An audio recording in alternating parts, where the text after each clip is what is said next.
آپ دیکھ رہے ہیں تجزیوں، تبصروں اور اہم ترین خبروں پر مشتمل پاکستان کا سب سے مستند اور معتبر نیوز شو دنیا مہر بخاری کے ساتھ۔ السلام علیکم اینڈ گڈ ایوننگ، میں ہوں مہر بخاری۔ مقام گل پلازا جہاں پھول بکتے تھے، دکان نمبر 144 جہاں برتن فروخت ہوتے تھے، بدقسمت 61 معصوم زندگیاں کہ جن سمیت آگ سب کچھ نگل گئی۔ سانحہ گل پلازا کو 96 گھنٹے ہو چکے ہیں، ہر گزرتا دن قیامت خیز ثابت ہو رہا ہے۔ آج 4 دن بعد گل پلازا کی ایک ہی دکان سے 30 مزید لاشیں برآمد ہوئی ہیں، جس سے جاں بحق ہونے والوں کی تعداد بڑھ کر 61 ہو چکی ہے۔ لاشیں ملنے کے بعد تیسرے فلور پر جاری ریسکیو آپریشن روک کر لاشوں کو نکالا گیا۔ ناظرین، گل پلازا میں جاری سرچ آپریشن کے دوران میزنین فلور پر کراکری کی ایک ہی دکان سے یہ 30 لاشیں برآمد کی گئیں۔ بتایا جا رہا ہے کہ یہ وہی دکان ہے کہ جس میں مرنے والوں کی آخری موبائل لوکیشن بھی آئی تھی۔ آگ لگنے کے بعد جب یہ شہری پلازے میں پھنس گئے تو انہوں نے خود کو آگ سے بچانے کے لیے کراکری کی دکان میں پناہ لے لی، لیکن آگ کے شعلوں نے انہیں یہاں بھی پناہ نہ دی۔ پولیس سرجن ڈاکٹر سمیہ کے مطابق 2 دکانوں سے 21 باقیات ہسپتال لائی گئی ہیں کہ جن کی فوری آئیڈینٹیفیکیشن اور شناخت ناممکن ہے۔ تمام باقیات اس قدر جلی ہوئی ہیں کہ ان کے جسم کئی ٹکڑوں میں منقسم ہیں۔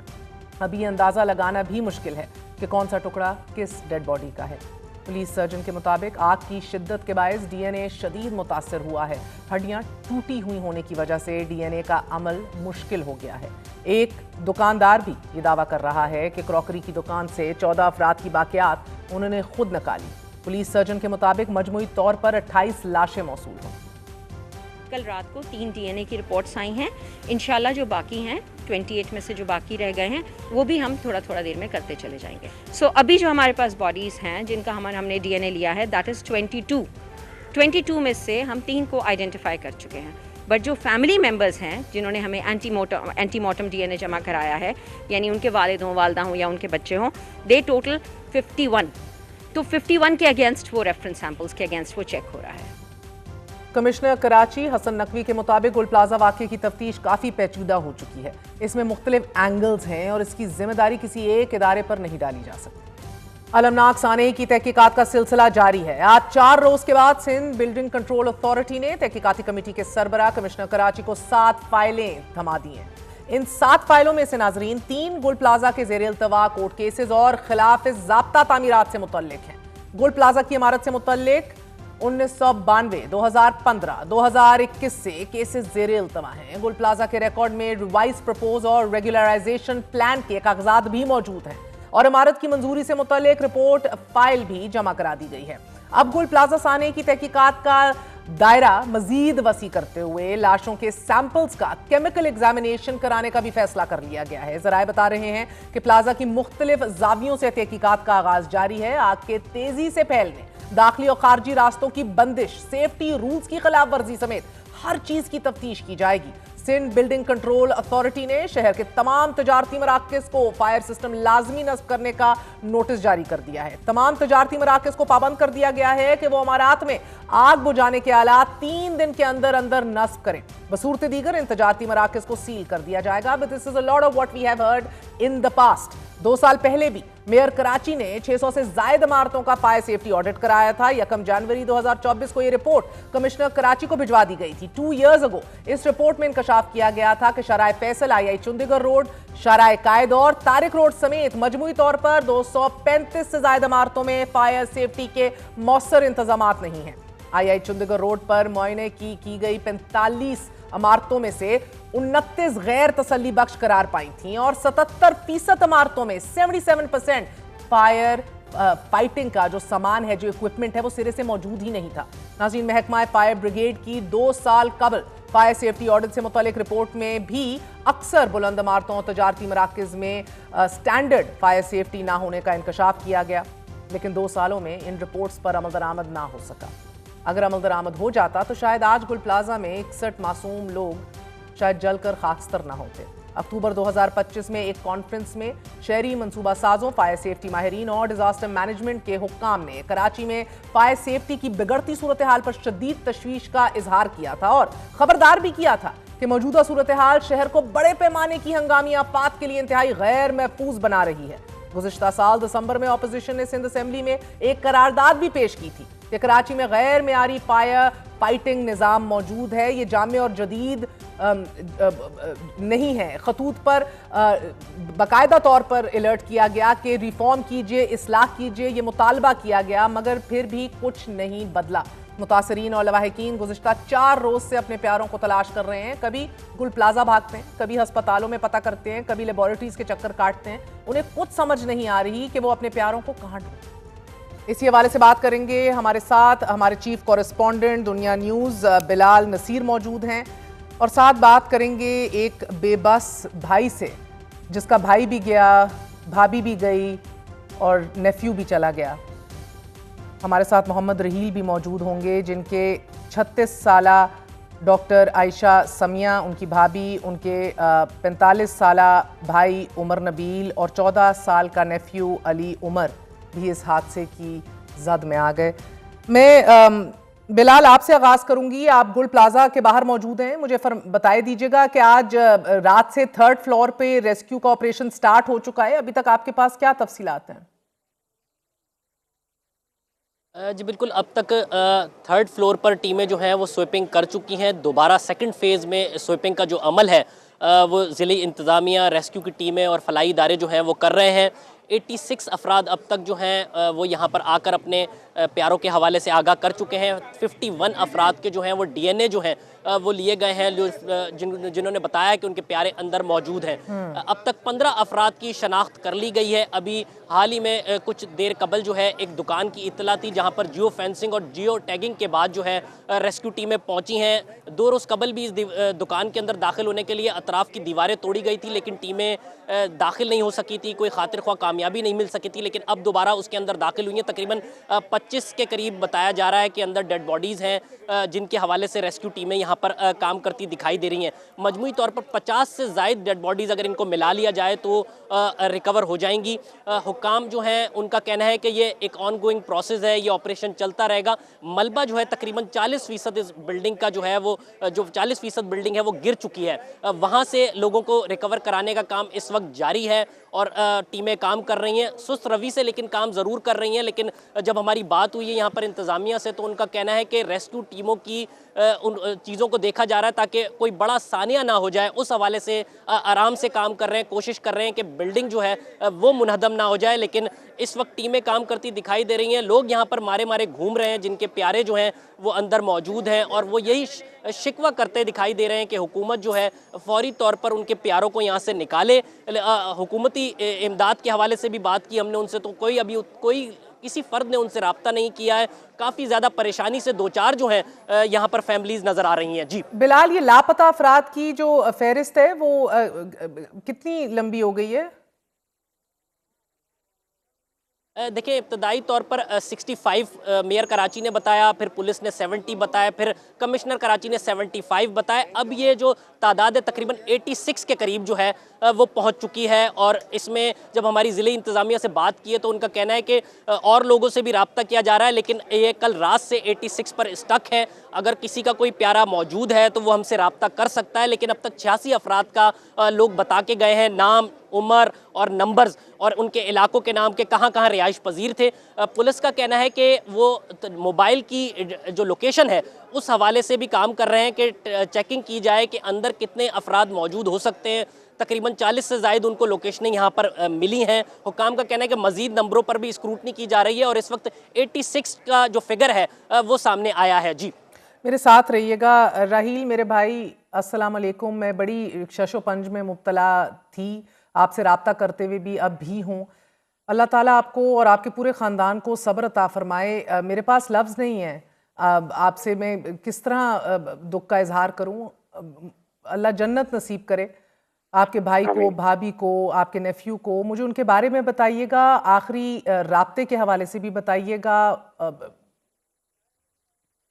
دیکھیں، آخری رابطہ ان کے ہم زلف کے ساتھ ان کا ہوا تھا، اور وہ ہوا ہے تقریباً 10:53 پہ 10:53 پہ ان کا رابطہ ہوا ہے۔ آخری کال جو ان کی ہوئی ہے اس وقت انہوں نے جو بولا وہ یہ تھا کہ میں 1st فلور پہ ہوں، اور ہمیں یہاں پہ دھواں بھر چکا ہے، ہمیں کچھ نظر نہیں آ رہا ہے، اندھیرا ہے، ہمیں سانس نہیں آ رہی۔ اور اسی کال کے دوران پھر وہ خاموش ہو گئے۔ اس کے بعد ہم نے انہیں کال کی، میں نے انہیں کال کی، ہم زلف نے بھی انہیں کال کی تو کال کنیکٹ ہوئی لیکن انہوں نے اٹھائی نہیں. اس کے بعد پھر 11:10 کے بعد سے ان کو کال کنیکٹ ہونا بھی بند ہو گئی. 10:15 سے آگ بڑھنا شروع ہوئی ہے. میزنائن فلور تک آگ نہیں تھی. 10:15 سے لے کے 11:45 بجے تک ریسکیو کیا جا سکتا تھا. اس وقت اگر ریسکیو والے نہیں پہنچے تھے تو بلڈنگ انتظامیہ کم از کم اعلان کر سکتی تھی کہ یا دروازے واپس کھولے جا سکتے تھے جو بند کر دیے گئے تھے. کوئی انفارمیشن اوپر نہیں جا رہی تھی. اوپر والے فلور والوں کو نہیں پتا تھا کہ نیچے کیا ہوا ہے, کس نوعیت کا ہے, کتنا زیادہ ہے, کوئی انہیں آئیڈیا نہیں تھا. بھابھی میری پریگننٹ تھی, ان کو چلنے میں دشواری ہو رہی تھی, ان کو سانس لینے میں دشواری ہو رہی تھی, وہ لوگ نکل نہیں پا رہے تھے. اس لیے ایک دکان والے نے ہمیں جو انفارمیشن بعد میں ملی کہ جو کوئی دکان تھی جس میں آج یہ لوگ انٹر ہوئے ہیں, جس دکان کا ذکر کر رہے تھے آپ کے کورسپونڈنٹ, اس دکان والوں نے ان کو بٹھایا, بھابھی کو اور بھائی کو, کہ آپ کی تھوڑا دھواں اگر بیٹھ جاتا ہے یا دھواں تھوڑا سا نکل جاتا ہے تو آپ لوگوں کو پھر ہم ایویکویٹ کرانے کی کوشش کرتے ہیں. لیکن دھواں جانے کا کوئی راستہ نہیں تھا. بلڈنگ چاروں طرف سے پیک تھی, ساری کھڑکیاں یہ دکان والے بند کر چکے تھے. اس کا قصور جو ہے وہ سیدھا انتظامیہ کا ہے کہ انہوں نے الاؤ کیوں کیا ہے جو وینٹیلیشنز تھی ان کو بند کیا جائے. راہیل مجھے بلڈنگ میں بتائیے گا ventilation کا کوئی تعلق عائشہ کتنے ماہ حاملہ تھیں؟ 9 months. Almost delivery full term. Yes, almost delivery, yes. Raheel I am so sorry. میرے پاس لفظ نہیں ہے. ایک نئی شروعات ہونی تھی. خاندان یقینی طور پہ ایک ایسے دہانے پہ ہوگا, ویلکمنگ اے نیو لائف, وہ ایکسائٹمنٹ, وہ خوشیاں, and being full term at this point. اپنے یہ پوری فیملی شاپنگ کے لیے ساتھ گئے ہوئے تھے؟ جی پوری فیملی تھے. ایک بیٹا ان کا گھر پہ تھا, باقی یہ 3 جو ہیں یہ شاپنگ کے لیے گئے تھے. اور جو یہ 14 سال کا علی عمر ساتھ تھا, اس کے بارے میں بتائیے گا. کون سی کلاس کا طالب علم تھا, کس طرح کا بچہ تھا, بڑا بچہ تھا, چھوٹا تھا یہ؟ جی ان کا بڑا بیٹا تھا, 9th گریڈ میں تھا, بے ویو اسکول میں, کراچی میں ہی. کافی اچھا اوبیڈینٹ تھا, ٹینس پلیئر تھا, اچھا اوبیڈینٹ بچہ تھا. بٹ کیا کہہ سکتے ہیں بس. اور چھوٹا بھائی کس عمر کا ہے؟ چھوٹا بھائی 10 سال کا. اور آپ سوچے پلک جھپکتے پورا خاندان چلا گیا. اس کا ٹراما جو ہے, who is he with right now? وہ اپنی خالہ کے ساتھ ہیں بھی. راہیل آپ کی یہ آنا جانا خاندان کا گل پلازا بہت زیادہ آفن تھا. گل پلازا مرکز میں موجود ہے, انتہائی ایک بزی لوکیشن ہے. a lot of people go there and come. یہ آنا جانا یہاں رہتا تھا؟ جی آنا جانا یہاں پہ تقریباً تمام خواتین کا سب سے مطلب one of the favourite market for house hold products اور بیبی پروڈکٹس. تو اس کے لیے بہت فیوریٹ مارکیٹ تھی خواتین کی اسپیشلی. تو ان کا آنا جانا میرا خیال ہے جہاں ہمیں اندازہ بھی یہی ہے کہ وہ کوئی بیبی پروڈکٹ ان کی کوئی تھی رہ گئی, وہ انہوں نے لینی تھی. نئے بچے کی شاپنگ ہو رہی تھی. جی کچھ گھر کی چیزیں تھیں, گھر وہ رینوویٹ کر رہے تھے, اس کی کچھ چیزیں تھیں, وہ بیبی کی تھیں, تو اس لیے وہ وہاں گئے تھے, شاپنگ کے لیے گئے تھے.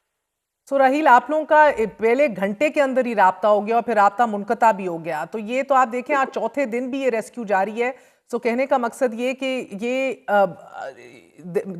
the scale of جسے آپ کہتے ہیں نیگلیجنس, یہ تو اس سے بڑھ کے سامنے نہیں آ سکتی. جو فرسٹ فلور سے بھی ریسکیو ہو سکتے تھے وہ بھی ایویکویٹ نہ کر سکے, تو 3rd فلور پہ تو ہم آج پہنچے ہیں.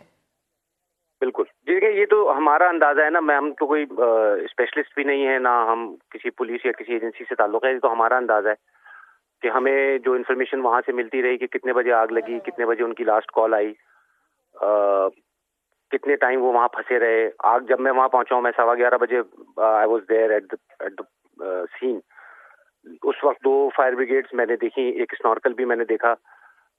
ایک اسنورکل اس وقت آیا ہی تھا لیکن اس کو جگہ نہیں مل رہی تھی کیونکہ گلیاں بلاک تھیں, اور اسنورکل کافی بڑے سائز کا ہوتا ہے تو وہ ٹرن نہیں لے پا رہا تھا, گلی کے اندر نہیں جا پا رہا تھا. دھواں تھا فلورز پہ, آگ صرف نیچے تھی. 11:15 بجے تک بھی آگ اوپر فلورز پہ نہیں گئی تھی. ریسکیو والے آ چکے تھے لیکن وہ اندر نہیں جا پا رہے تھے یا جانا نہیں چاہ رہے تھے. اور جو بلڈنگ انتظامیہ ہے وہ باہر آ چکی تھی, انہوں نے اپنا کوئی رول پلے نہیں کیا. وہ نہ انہوں نے اعلانات کیے. ایک دکاندار سے میری بات بذات خود ہوئی, اس نے بولا یہ ہر روز دکان جب دروازے بند کرتے ہیں یہ اعلان کرتے ہیں, مارکیٹ میں انہوں نے اسپیکرز لگا رکھے ہیں, یہ اعلان کرتے ہیں کہ ہم دروازے بند کرنے کا ٹائم ہو رہا ہے, آپ لوگ دکانیں بند کریں یا ایویکویٹ کریں. اس دن انہوں نے ایک اعلان کیا تھا, دوسرا اعلان انہوں نے نہیں کیا. جب آگ لگی انہوں نے اعلان نہیں کیا, یہ دکان والے کا کہنا ہے. تو ٹائم تھا, ریسکیو والوں کے پاس بھی ٹائم تھا کہ وہ دیواریں توڑ کے کم از کم اسموک تو باہر نکالتے, और जो लोग अंदर थे, जो दम घुटने की वजह से, सांस की वजह से बेहोश हो रहे थे, उन लोगों को बाहर निकाला जा सकता था, बट उनके पास ना मशीनरी थी कि वो दीवार तोड़ते या खिड़कियां जो बंद कर दी गई थी उनको तोड़ते, कम से कम वेंटिलेशन क्रिएट करते या कोई एस्केप रूट क्रिएट करते, तो वो नहीं कर सके। राहील भाई, मुझे ये बताइएगा, आपके मुतअद्दिद लोगों से और लवाहिकीन से अब राब्ता होगा, नेचुरली जो उधर मौजूद थे, बहुत से लोगों का दर्द, गम, गुस्सा, सब कुछ रिपोर्ट हो रहा है, but at a point right now जिधर एक हुकूमत 17 सालों से हुक्मरानी कर रही हो, एक वज़ीर आला 10 साल से वज़ारत आला के ऊपर बराजमान हो, what is your frustration as a Karachiite sir? हम आए रोज़ रिपोर्ट करते हैं, कोई खड्डे में मर के गिर गया, उधर आपका गटर में मर के गिर गया, किसी के ऊपर डंपर चढ़ गया, ये हादसात हो गए। हम ऑडिट रिपोर्ट्स पढ़ के इधर थक गए हैं, वो वादे दिखा के थक गए हैं कि अब कोई ऐसी बिल्डिंग इस मुल्क के अंदर, इस शहर के अंदर नहीं होगी कि जिसने तमाम तर कंप्लायंस ना की हो।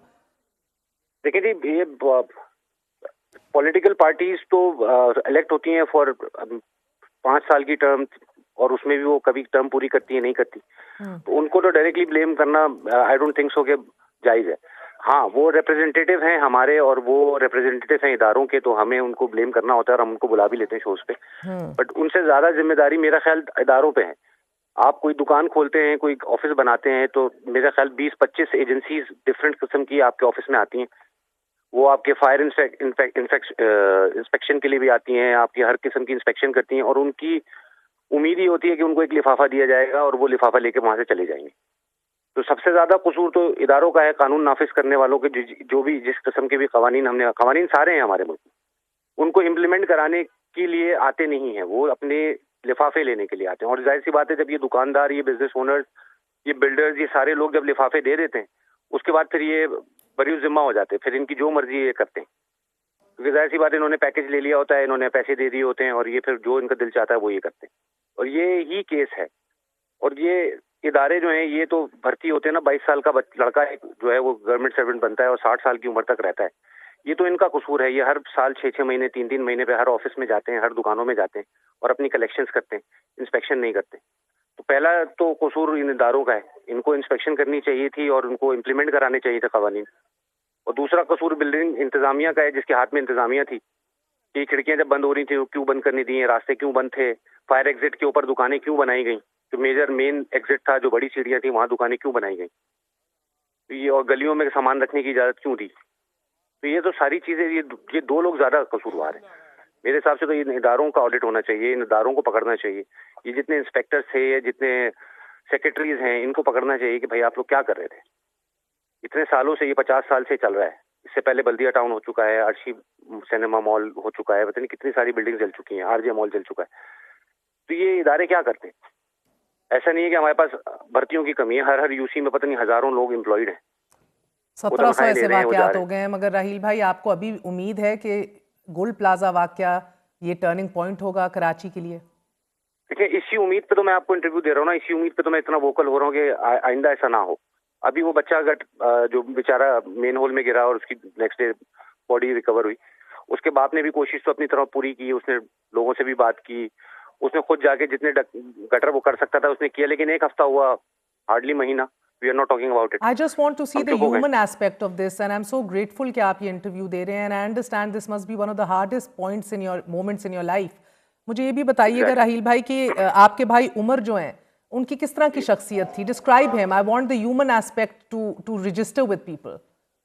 देखिए, वेरी वेल क्वालिफाइड अपने सर्कल में, और अपनी जो उसकी फर्टिलिटी थी उसमें बहुत फेमस आदमी थे, बड़े आदमी थे, चीफ फाइनेंशियल ऑफिसर थे एक बहुत बड़े ग्रुप के, और पोलाइट आदमी थे। जितने भी लोग मुझे मिले, मतलब I had no idea, because he was my brother, हमने तो इतना ध्यान नहीं दिया। I had no idea, so many people loved him. इतने लोग आए हैं, इतने लोग, उसके एक्स कोलीग्स, उसके स्कूल से लेके आज तक जितने लोग उससे मिले हैं वो सब आए, जो एक दफा भी मिला वो भी आए हैं। He was such a nice person. We had no idea इतना बड़ा आदमी है वो। अल्लाह उनको, मतलब आधा कराची उसको जानता है। उनको उनकी बेगम को, उनके बेटे को जन्नत फिरदौस में जगह दे, उनके दर्जात बुलंद करे, करवट जन्नत नसीब करे। और ये दुआ हर उस शहीद की है कि जो गोल्ड प्लाजा की आग की नज़र हो चुका है। राहील, बहुत बहुत शुक्रिया मेरे भाई फॉर योर टाइम। बिलाल, आपके पास आऊँगी। अभी लेटेस्ट फिगर्स आपने बताए हैं कि लापता अफराद जो हैं उनकी तादाद जो है वो 86 तक पहुंच गई है। अब जो एक ही दुकान से 30 लाशें बरामद हुई हैं, क्या ये खदशा है कि इस तरह की और भी दुकानें होंगी इस तरह की? जी बिल्कुल, मजमूई तौर पर 86 का फिगर है और फिर उनमें से जो ये डेड बॉडीज़ मिल रही हैं तो ये माइनस होती जा रही हैं। ये क्रॉकरी की दुकान का जो बताया गया है, इसकी काफ़ी फुटेजेस जो हैं वो भी वायरल हो रही थी सोशल मीडिया पर, जिसके बाद जियो फेंसिंग और जियो टैगिंग के ज़रिए ये यहाँ से इस क्रॉकरी की दुकान से निकाला गया। एक दो दुकानें और हैं मेज़नाइन पर ही, जिनमें बताया गया है कि 5 से 8 लोग जो हैं, जो दुकानदार बताते हैं कि लोग मौजूद थे।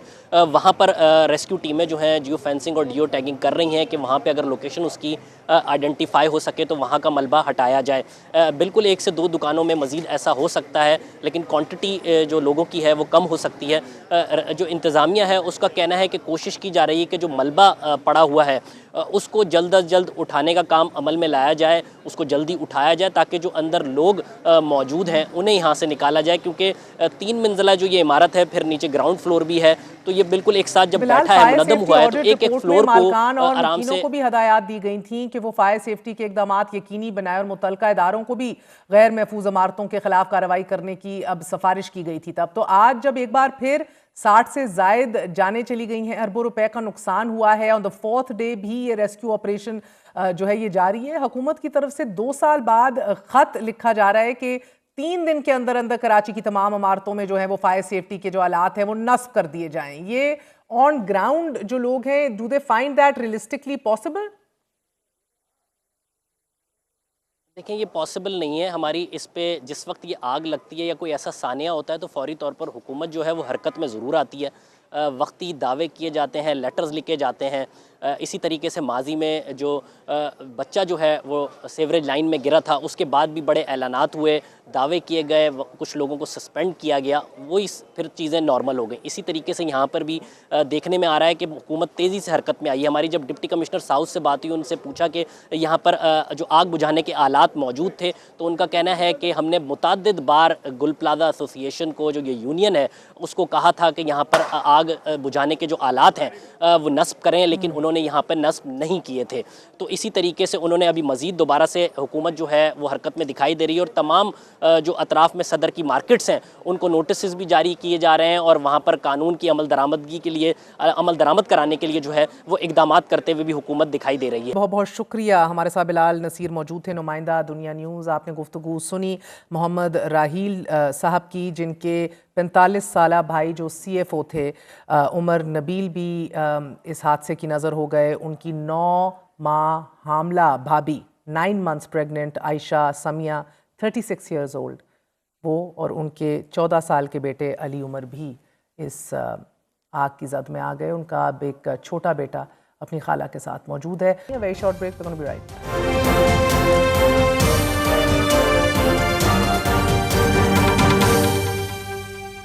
मुत्तहिदा अरब अमारात, बहरीन, मराकेश, तुर्किया, अजरबैजान और इजराइल समेत दीगर ममालिक की जानिब से सदर ट्रंप के गजा बोर्ड ऑफ पीस में शमूलियत के बाद आज पाकिस्तान ने भी बाज़ाब्ता तौर पर गजा बोर्ड ऑफ पीस में शमूलियत का ऐलान कर दिया है। वजारत खारजा के बयान के मुताबिक ये फैसला सदर ट्रंप की जानिब से वज़ीर आज़म शहबाज शरीफ को दी गई दावत के बाद किया गया है।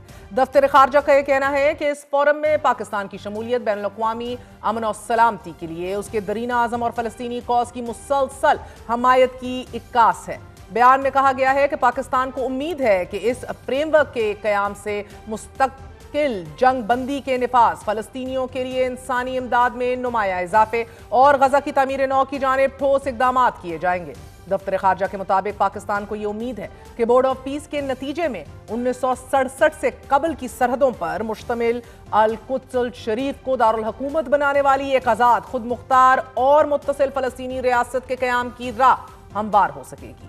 गजा अमन बोर्ड की तश्कील एक ऐसे वक्त में हो रही है कि जब सदर ट्रंप डेवोस में वर्ल्ड इकोनॉमिक फोरम से खिताब करते हुए नेटो को रूस के साथ जंग खत्म करने का मशवरा दे चुके हैं। डेनमार्क को ग्रीनलैंड के मामले पर हाँ या ना में कोई एक ऑप्शन चूज करने का कह चुके हैं, धमकी दे चुके हैं और फोरम में शरीक अफराद को दोस्त और दुश्मन की कैटेगरीज में तकसीम कर चुके हैं। कुछ अरसे से जारी नाजरीन सदर ट्रंप और यूरोपियन ममालिक के दरमियान तलखी में गुज़िश्ता रोज उस वक्त एक भूचाल आ गया कि जब Danish member European parliament Anders Vistisen ने सदर ट्रंप को मुखातिब करते हुए एफ वर्ड का इस्तेमाल किया। और उसके बाद फ्रांसीसी सदर मैक्रोन ने मीडिया से गुफ्तगू करते हुए कहा कि अमेरिका पाबंदियों के जरिए सबको अपने ताबे करना चाहता है। तजारती मसावी मौके बरकरार रखना बेजा तहफ़्फ़ुज़ हरगिज़ नहीं है। हम ऐसी दुनिया की जानिब बढ़ रहे हैं कि जहां कोई असूल नहीं। सदर मैक्रोन ने कहा कि यूरोप को अहम शोबों में चीन की सरमायाकारी की जरूरत है। हमें यूरोप तरजीह के रास्ते पर डट जाना होगा। वर्ल्ड इकोनॉमिक फोरम के इजलास के दौरान फ्रांसीसी सदर मैक्रोन ने दुनिया को खबरदार करते हुए कहा कि दुनिया क़वायद और ज़वाबित के बगैर एक नए दौर की तरफ बढ़ रही है और यूरोपियन यूनियन को अमरीकी टैरिफ के खिलाफ जवाबी इक़दामात पर गौर करना होगा। जबकि कनाडा के वजीर आजम मार्क कार्नी ने यह कहा है कि नेटो के एक मुल्क पर हमला सब पर हमला तस्वर होगा और हम ग्रीनलैंड और डेनमार्क के साथ खड़े हैं। माइंड यू, आज बताती चलूं कि आज सदर ट्रंप ने कनाडा को भी कहा कि ना सिर्फ कनाडा नाशुक्रा है, बहुत से फ्रीबीज लेता है, बल्कि कनाडा है क्योंकि अमेरिका है। नाज़रीन, आज फ्रांस और कनाडा के अलावा दीगर यूरोपियन ममालिक ने भी अमरीकी सदर को सख्त तनकीद का निशाना बनाया और जब वो सदर ट्रंप पर तनकीद कर रहे थे, सदर ट्रंप वर्ल्ड इकोनॉमिक फोरम में शिरकत के लिए स्विट्जरलैंड पहुंच गए थे। जबकि बीबीसी के मुताबिक यूरोपियन पार्लियामेंट ने अमेरिका के साथ जुलाई में तय पाने वाले तजारती मुआहदे की मंजूरी मुअत्तल करने का इरादा जाहिर कर दिया है।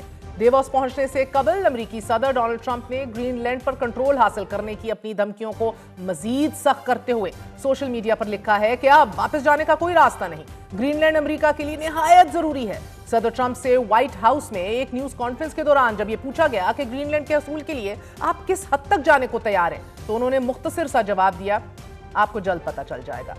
यूरोपियन यूनियन और सदर ट्रंप के दरमियान जारी सर्द जंग आने वाले दिनों में ऑल आउट वॉर की शक्ल भी इख्तियार कर सकती है और ऐसे में आज वर्ल्ड इकोनॉमिक फोरम के पोडियम पर खड़े होकर सदर ट्रंप ने तकरीर का आगाज business leaders, friends and a few enemies कहकर किया। यूरोपियन ममालिक, Denmark, Greenland, NATO, European union, चीन और दुनिया के हर उस शख्स पर तनकीद की जो उनके इक़दामात की मुखालिफत कर रहा है। आप सोचिए कि चाइना को कहा कि रैंडम विंड मिल्स लगा रहे हो, यूरोप को कहा हैवी एनर्जी के ऊपर बैठे हुए हो, करते कुछ नहीं हो, कनाडा को कहा कि हम हैं तो तुम हो, वरना तो हमारे ही फ्रीबीज के ऊपर जिंदा हो, stupid people, destructive policies. I mean if you think about it, एक highly derogatory, self righteous, arrogant और बोस्टफुल खिताब था ये। नाज़रीन, आपको बताते चलें कि सदर ट्रंप का आज यूरोप, EU, डेनमार्क, नेटो के हवाले से जो एक रवैया था, जो बॉडी लैंग्वेज थी, एक दफा मुलाहिजा कीजिए।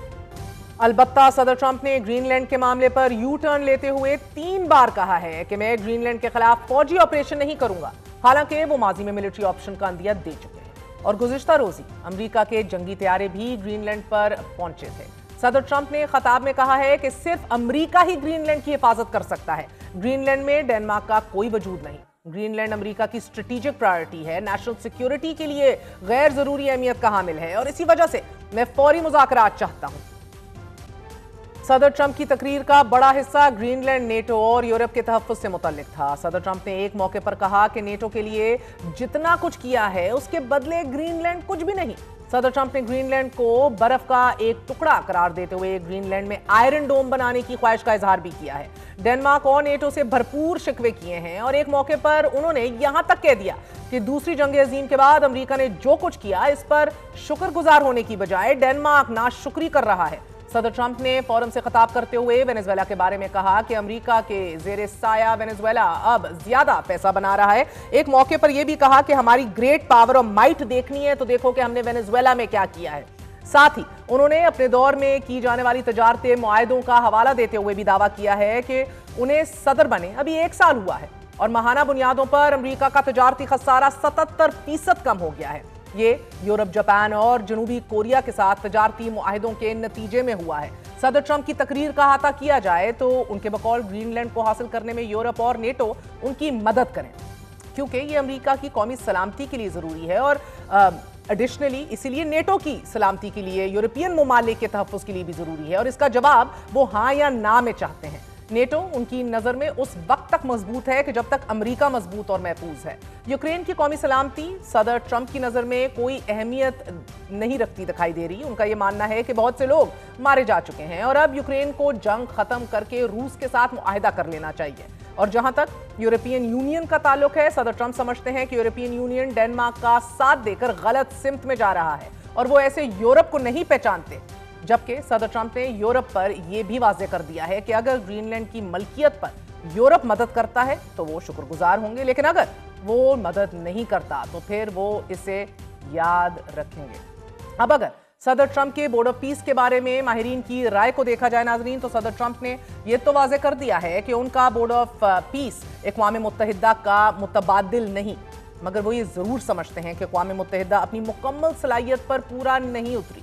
वॉल स्ट्रीट जर्नल ने अपने गुज़िश्ता रोज के तज्ज़िये में लिखा है कि बोर्ड में मुख्तलिफ ममालिक शरीक तो हो रहे हैं, मगर अभी तक ये वाज़ेह नहीं है कि ये बोर्ड ऑफ पीस करेगा क्या, इसका स्कोप क्या है, इसके TORs क्या हैं, क्योंकि अभी तक ये भी वाज़ेह नहीं हुआ कि बोर्ड के पास इन्फोर्समेंट टूल्स क्या होंगे। $1 अरब की एंट्री फीस को वॉल स्ट्रीट जर्नल ने इन्विटेशन ओनली क्लब करार दिया है। वॉल स्ट्रीट जर्नल ने बोर्ड ऑफ पीस को अक़वाम मुत्तहिदा का मुतबादिल होने के हवाले से लिखा है कि सदर ट्रंप माजी में अक़वाम मुत्तहिदा के किरदार पर तंकीद करते आए हैं और कहते आए हैं कि ये फोरम जंगे खत्म नहीं करवा सका। ऐसे में ये बोर्ड ऑफ पीस एक ऐसा बोर्ड होगा कि जो तनाज़ात हल करवाएगा, जिसके एग्जीक्यूटिव मेंबर सदर ट्रंप खुद मुंतखब करेंगे। नाज़रीन, आज के वर्ल्ड इकोनॉमिक फोरम इजलास से खिताब के बाद यकीन से कहा जा सकता है कि अमरीकी सदर डोनाल्ड ट्रंप ग्रीनलैंड पर हर हालत में तसल्लुत चाहते हैं, कब्जा चाहते हैं, उसकी मलकियत चाहते हैं। वो अब तक 7 ममालिक को धमकियां देने के अलावा वेनेजुएला के सदर को अगवा कर चुके हैं, ईरान पर हमले का इरादा लिए हैं और ईरान के खिलाफ घेरा तंग कर रहे हैं, जबकि रूस के खिलाफ खड़ी आखिरी मज़ामत यानी कि यूरोपियन यूनियन को ना या हाँ में एक ऑप्शन चूज करने का कह रहे हैं। और सदर ट्रंप की ये धमकियां और तलखी आने वाले सालों में चीन को भरपूर फायदा दे सकती है। आज यूरोपियन ममालिक अमेरिका की बजाय तजारत के लिए चीन की जानिब देख रहे हैं और ये सब कुछ चीन ने उस पॉलिसी के तहत हासिल किया है कि जो चीन ने आज से 40 साल कबल तश्कील दी थी। 18 दिसंबर 1974 को चीन के बानी और कम्युनिस्ट पार्टी के चेयरमैन माओ ज़ेडुंग की वफात के फकत 2 साल बाद चीन के एक और इनकलाबी, रेवोल्यूशनरी और सियासी मुदब्बिर डेंग ज़ियाओपिंग जिस वक्त मॉडर्न चाइना की दाग बेल डाल रहे थे, उस वक्त अमेरिका में जिमी कार्टर की हुकूमत थी और कार्टर इंतजामिया में वजीर खजाना के ओहदे पर वर्नर माइकल ब्लूमेंथल तैनात थे। और उस वक्त दुनिया में तो क्या, कार्टर इंतजामिया और वजीर खजाना वर्नर माइकल ने किसी सूरत ये नहीं सोचा होगा कि चीन में डेंग ज़ियाओपिंग एक शख्स उन मुआशी इस्लाहात पर काम कर रहा है कि जो आने वाली दहाइयों में दुनिया में अमेरिका को ना सिर्फ मुआशी तौर पर रिप्लेस कर सकती हैं, बल्कि ये शख्स एक ऐसे चीन की बुनियाद रखेगा जो यूरोप, एशिया, अफ्रीका, हत्ता के यूनाइटेड स्टेट्स ऑफ अमेरिका खुद चीन का मकरूज हो जाएगा। और चूंकि अमेरिका बराह रास्त किसी भी मुल्क से कर्ज नहीं लेता, बल्कि US treasury bonds and securities जारी करता है और उनके बदले दुनिया भर के सरमायाकार और हुकूमतें रकम अदा करती हैं। अमरीकी कांग्रेस की वेबसाइट पर मौजूद अदाद-ओ-शुमार के मुताबिक चीन के पास इस वक्त $750 अरब से $800 अरब के दरमियान US ट्रेजरी बॉन्ड्स और सिक्योरिटीज मौजूद हैं, जो अमरीकी कुल कर्ज का 10% के करीब बनता है। चीन को इन बॉन्ड्स के बदले सूद और वक्त पूरा होने पर असल रकम वापस मिलती है। चीन, जापान और बरतानिया के बाद तीसरा बड़ा US ट्रेजरी बॉन्ड होल्डर है और जापान के पास $1.13 ट्रिलियन, जबकि बरतानिया के पास $807 अरब के ट्रेजरी बॉन्ड्स और सिक्योरिटीज हैं। नाज़रीन, कुछ मुआशी माहिरीन US सिक्योरिटीज में चीन के हिस्से को कर्ज की बजाय सरमायाकारी का नाम देते हैं, जबकि दीगर की राय यही है कि ये दरअसल कर्ज है कि जो अमेरिका ने चीन को अदा करना है। गुज़िश्ता साल नवंबर में अमेरिकी यूनिवर्सिटी विलियम एंड मैरी ने अपने एक रिपोर्ट में ये इंकशाफ किया कि सन 2000 से 2023 के दौरान चीन ने दुनिया के 200 से जायद ममालिक को कर्ज दिया और अगर ग्रांट्स को कर्ज में शामिल कर लिया जाए तो यह रकम तकरीबन $2.2 ट्रिलियन बन जाती है, जिसके बाद चीन को दुनिया का सबसे बड़ा सरकारी कर्ज दहिंदा करार दिया गया। विलियम एंड मैरी यूनिवर्सिटी की रिसर्च लैब के मुताबिक अमेरिका ने चीन से 2500 मंसूबों और सरगर्मियों के लिए कर्ज हासिल किया। चीनी सरकारी इदारे अमेरिका के हर कोई और हर शोबे में सरगर्म हैं। रिपोर्ट के मुताबिक उन्होंने टेक्सास और लुइसियाना में LNG प्रोजेक्ट्स, नॉर्दर्न वर्जीनिया में डेटा सेंटर्स, न्यूयॉर्क के जॉन एफ कैनेडी हवाई अड्डे और लॉस एंजलिस के इंटरनेशनल एयरपोर्ट्स पर टर्मिनल्स, मैथरॉन एक्सप्रेस नेचुरल गैस पाइपलाइन और डकोटा एक्सेस ऑयल पाइपलाइन में फाइनेंसिंग कर रखी है। इसके अलावा बीजिंग ने हाई टेक कंपनियों की खरीदारी को भी फाइनेंस किया है, जबकि चीनी सरकारी कर्ज दहिंदगान ने Amazon, AT&T, Verizon, Tesla, general Motors, Ford, Boeing और डिज्नी समेत कई कंपनियों को कर्ज सहूलियात फराहम की हैं। नाजरीन, गुज़िश्ता रोज ही चीन ने गुज़िश्ता साल की मुआशी शरह नमू का ऐलान करते हुए कहा है कि चीन की 2025 में मजमूई पैदावार 5% रही और पहली मर्तबा कुल GDP 140 ट्रिलियन युआन तक तारीखी सतह अबूर कर गया।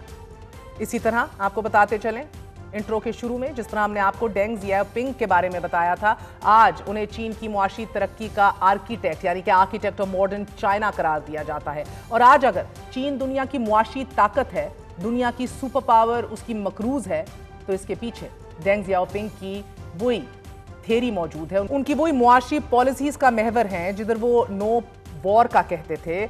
और फिर इसी पॉलिसी को आगे बढ़ाते हुए डेंग जियाओपिंग के पेशरो जियांग जेमिन ने आगे बढ़ा और बकौल जियांग जेमिन चीन को आलमी ताकत बनाने के लिए एक बार उनका ये कहना था, observe calmly, hide your strength, bide your time and act with intention, यानी कि सुकून और तहम्मुल के साथ मुशाहिदा करो, अपनी ताकत को पोशीदा रखो, मुनासिब वक्त का इंतजार करो और फिर मकसद के तहत अमल करो।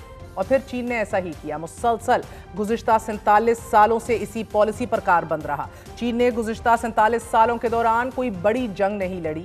चीन कंट्रोवर्सीज, तनाज़ात से भी दूर रहा है। चीन ने वो हासिल कर लिया है सब कुछ करके कि जो आज 250 साल तारीख रखने वाली सुपर पावर अमेरिका भी नहीं हासिल कर सका।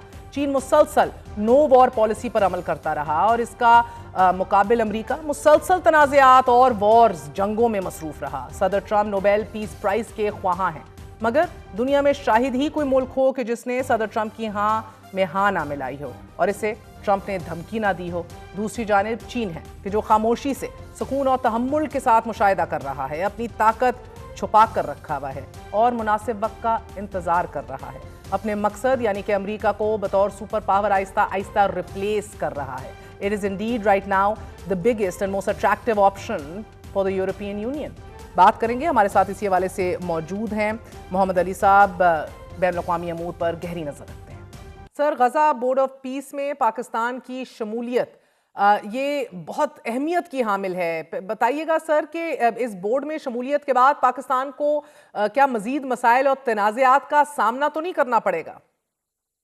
बहुत शुक्रिया महर। मैं समझता हूँ कि ये एक बहुत अहम डेवलपमेंट है और इससे ये बात वाज़े होती है कि ये जो बोर्ड ऑफ पीस है ये बतदरीज एक अहम फैसला साज फोरम के तौर पे दुनिया में इमर्ज कर रहा है। एक ऐसे वक्त में जबकि अक़वाम मुत्तहिदा आप देख रही हैं कि वो बहुत से तनाज़ात के हल में या तस्फ़िये में या ख़त्म करने में कोई ज़्यादा कामयाब नज़र नहीं आता है। तो पाकिस्तान मुस्लिम दुनिया की सबसे अहम ताकत भी है, वाहिद एटमी ताकत भी है और हालिया जो हमारा तर्ज़ अमल इंतहाई ज़िम्मेदाराना और मजबूत रहा है, ये उसका एतराफ़ भी है और हमारे लिए एक एजाज़ की बात भी है। सर, मैं अलबत्ता ये तो मैं जी ये जी फरमाइए। जी अलबत्ता जो हमारा गज़ा के हवाले से और मसले फ़लस्तीन के हवाले से मौक़िफ़ है वो वही है जो हमेशा से रहा है और उसूली है। अक़वाम मुत्तहिदा की क़रारदाद के ऊपर मबनी है और 1967 के बॉर्डर्स और बैतुल मुक़द्दस के परमानेंट कैपिटल और फ़लस्तीनी बहन भाइयों की ख्वाहिशात के मुताबिक। तो इस वक्त जो हमारी शमूलियत है वो 3 चीज़ों के साथ मशरूत है। पहली बात अक़वाम मुत्तहिदा की क़रारदाद का मैंडेट, दूसरी बात ये कि फौरी और देरपा जंगबंदी, तीसरी बात ये कि जनाब जो रिलीफ है उसका अनइंटरप्टेड रिजम्पशन और चौथी बात ये कि वहाँ पे देरपा अमन का क़याम और रिकंस्ट्रक्शन की बहाली। तो इन चीज़ों में पाकिस्तान इंटरेस्टेड भी है, लेकिन जो गलतफहमियां पाई जाती हैं स्टेबिलिटी फोर्स के हवाले से, डिसआर्मामेंट ऑफ हमास के हवाले से, तो उसमें कोई सदाकत नहीं है। पाकिस्तान इस किस्म की किसी भी अरेंजमेंट का हिस्सा नहीं बन रहा। ओके और सर मैं इसलिए भी ये समझना चाह रही हूँ बिकॉज आपने ये बात कही और दुरुस्त कही कि यूनाइटेड नेशंस की अफादियत जो है वो तो कम हो गई है, मगर बहुत से लोग अब इस बोर्ड ऑफ पीस को उसका एक मुतबादिल समझ रहे हैं जिसके अंदर ट्रंप ने अपने आप को ताहयात चेयरमैनशिप दे दी है and this will be the new world order, जिधर कौन क्या रोल अदा करता है उसका तयन अब ट्रंप के ऑर्डर के तहत होगा। सो इसके अंदर हमारी शमूलियत जो है, इसके साथ یقیناً there will be risks, it's a very tight rope to walk on, and Pakistan ایک بہت بڑا اہمیت کا حامل ہے. ہم نے بہترین ذمہ داری سے ابھی تک کام لیا ہے, لیکن بوسنیا وغیرہ میں کی ادھر کمپیریزنس تو ہم نہیں کر رہے نا, یہ تو فلیش پوائنٹ ہے دنیا کا. یمن میں بھی پاکستان پیچھے ہٹ گیا تھا, چچنیا میں بھی اتنا بڑا رول ہم نے ادا نہیں کیا تھا. So when we sign up to sit on this table, sir, what does this mean? It means three things, مہر. پہلی بات یہ کہ آپ نے بالکل صحیح کہا کہ پہلے بھی کئی دفعہ ورلڈ آرڈر چینج ہوا ہے, اور آپ جانتی ہیں کہ جب کولڈ وار بھی اپنی ہائٹ پہ تھی تو پاکستان ہی نے چین اور امریکہ کو قریب لانے میں ایک بڑا کلیدی کردار 1971 میں ادا کیا تھا. دوسری بات یہ ہے کہ پاکستان بلاک پالیٹکس میں شامل نہیں ہے, اور پاکستان اس بات سے بخوبی آگاہ ہے کہ دنیا اس وقت بہت ہی کیوٹک اور ٹربولنس کے دور سے گزر رہی ہے. اس لیے پاکستان نے جس طرح سے اپنے آپ کو نیویگیٹ کیا ہے ان ٹربولنٹ ٹائمز میں سمجھتا ہوں کہ ہم ریلیونٹ ہیں چین کے ساتھ بھی, رشیا کے ساتھ بھی, مسلم دنیا کے ساتھ بھی, اور امریکہ کے ساتھ بھی. تو ہمیں اس ایمرجنگ اور امپورٹنٹ جو ڈیسیژن میکنگ ٹیبل ہے اس پہ ہماری پریزنس جو ہے یہ ایک پازیٹیو سائن ہے. اس کا مطلب یہ نہیں ہے کہ ہر چیز جو وہاں پہ ٹرمپ صاحب کہیں گے ہم اسے مان لیں گے. اسی طرح میں دوبارہ اعادہ کرنا چاہتا ہوں کہ یہ ہماری جو شمولیت ہے یہ 4 کنڈیشنز سے مشروط ہے: اقوام متحدہ کی قرارداد, جنگ بندی کا دیرپا ہونا, ریکنسٹرکشن اور ریلیف کی بحالی. ابھی اگر وہ ڈسارممنٹ کی طرف جاتے ہیں تو پاکستان واضح کر چکا ہے کہ وہ اس طرح کی کسی ارینجمنٹ کا حصہ نہیں بنے گا.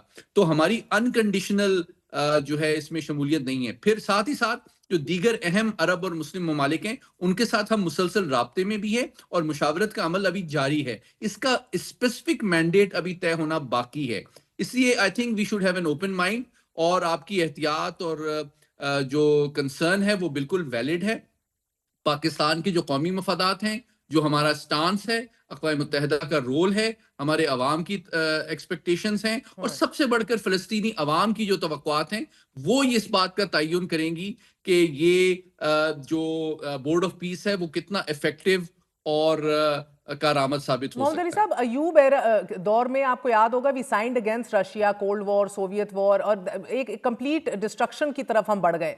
ناؤ اب جب تک کلیئر گولز نہیں ہوں گے, بورڈ کے مقاصد ابھی پوری طرح سے واضح نہیں ہیں, تو پھر کیا پاکستان نے یہ شمولیت اس وجہ سے تو اختیار نہیں کی کہ صدر ٹرمپ ناراض نہ ہو جائیں, because we don't have anything in writing on paper right now. بہت سی مشاورت کا عمل مسلم دنیا میں, عرب دنیا میں اس وقت ایز وی اسپیک جاری ہے. تو میں سمجھتا ہوں کہ we should have an open mind, اور وی شوڈ بی کانفیڈنٹ کہ دیکھیں ہمارا جو موقف ہے مہر مسئلہ فلسطین پہ, وہ ہمارا تقریباً آپ سمجھیں کہ 50 سال سے وہی ہے. 1967 بارڈرز, اور آج کی جو پریس ریلیز ہے فورن آفس کی وہ بھی یہ واضح کرتی ہے, اس کا اعادہ کرتی ہے. بیت المقدس ایز دا پرماننٹ کیپٹل, ایک غیر منقسم, آزاد, خود مختار جی, بٹ فلسطینی سر ریاست بہتر نہ کا ہوتا قیام. کہ ہم ٹی او آرز اور اسکوپ کے واضح ہونے کے بعد یہ فیصلہ کرتے, کیونکہ بعد ازاں ایگزٹ لینا, if things get complicated, looks even worse. صدر ٹرمپ کا وزیر اعظم کو دعوت دینا یقیناً ایک سفارتی کامیابی ہے, انٹرنیشنل منظرنامے پر بھی پاکستان کی اہمیت کا پتہ چلتا ہے, لیکن اس کا فلسطینی کاز کو کوئی کا فائدہ کون سے پیرامیٹرز میں کام کر رہے ہیں, ادھر اسرائیلی فورس کا بھی ہونا, غزہ کی ڈس آرمامنٹ کے حوالے سے تو ہم بڑے واضح طور پہ موقف لے چکے ہیں, but that is very much on the goal for USA and Israel. So I mean I'm just a lot of unknowns right now in this. So کوئی ضرورت تھی یا کوئی ارجنسی تھی سائن آن کرنا؟ نہیں, دیکھیں ارجنسی کی بات نہیں ہے, یہ کئی مہینوں سے یہ مشاورتی عمل جاری ہے اور جاری ہے اور جاری رہا ہے. دوسری بات یہ کہ ابھی کوئی چیز فائنل نہیں ہے. ابھی یہ تمام ممالک جو ہیں جن کو مدعو کیا گیا ہے ان کے آپس میں بھی کنسلٹیشن جاری ہے. اور دوسری بات سب سے امپورٹنٹ یہ ہے کہ جو کنڈیشنز ہیں, جو ٹرمز ہیں, اس کا وہ ایکسیپٹیبل ہونے نہ ہونے کا الٹیمیٹ فیصلہ فلسطینی عوام نے کرنا ہے. تو جو چیز فلسطینی عوام کو ایکسیپٹیبل ہوگی وہی ہمیں بھی ایکسیپٹیبل ہوگی. لیکن ہمارا ابھی اسٹارٹنگ پوائنٹ پہ یہ کہنا اور واضح اور کلیریفائی کرنا کہ ہم اقوام متحدہ کی قرارداد کے کانٹیکسٹ میں امن کے لیے, دیرپا امن کے لیے, جنگ بندی کے لیے, ریلیف کی بحالی کے لیے, ریکنسٹرکشن کے آغاز کے لیے کمیٹڈ ہیں. یہ ہم نے ایک کنڈیشنل ایک طرح سے اس میں شمولیت اختیار کرنے کی آمادگی ظاہر کی ہے. اس کا مطلب یہ نہیں ہے کہ ہر چیز جو ٹرمپ صاحب کہیں گے وہ ہم مان لیں گے. But sir it is a invitation only club نا sir, it is by invite only. جی وہ ٹھیک ہے, لیکن دیکھیں تمام ممالک کے اپنے مفادات, اپنے نظریات, اپنے اصول ہوتے ہیں. وہ جہاں پہ کنورج کرتے ہیں مہر, وہاں پہ آپ ساتھ چلتے ہیں. جہاں نہیں کرتے تو آپ اپنا آپ اس فورم کو استعمال کر کے اپنا موقف بھی وہاں پہ بیان کرتے ہیں. تو میں سمجھتا ہوں اس بدلتی ہوئی ٹربولنٹ دنیا میں ریلیونٹ ہونا, اپنا موقف ایک اہم امپورٹنٹ انفلوئنشل فورم پہ واضح کرنا زیادہ بہتر ہے, اس سے بہتر کہ آپ ارریلیونٹ ہوں اور آپ جو ہے یہاں پہ اویلیبل ہی نہ ہو, نہ اپنے عوام کی, نہ اپنے اصول کی, نہ فلسطینیوں کے جذبات کی ترجمانی کی. بہت بہت شکریہ. گفتگو سنی, آج کے لیے اجازت دیجیے. گڈ نائٹ, اللہ حافظ.